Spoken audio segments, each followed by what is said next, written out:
ang itsura ng magandang buhay?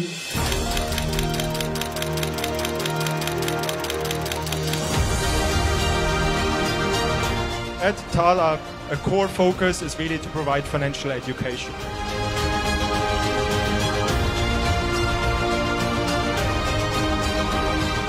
Gusto kong mabago ang aking financial life. This is where it all begins.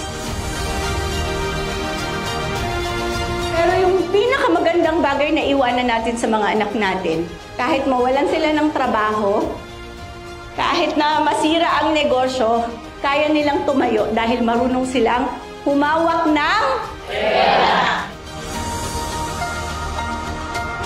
Gusto namin matupad yung dreams ng mga anak namin. Ang pangarap ko, either talagang magkaroon ng farm.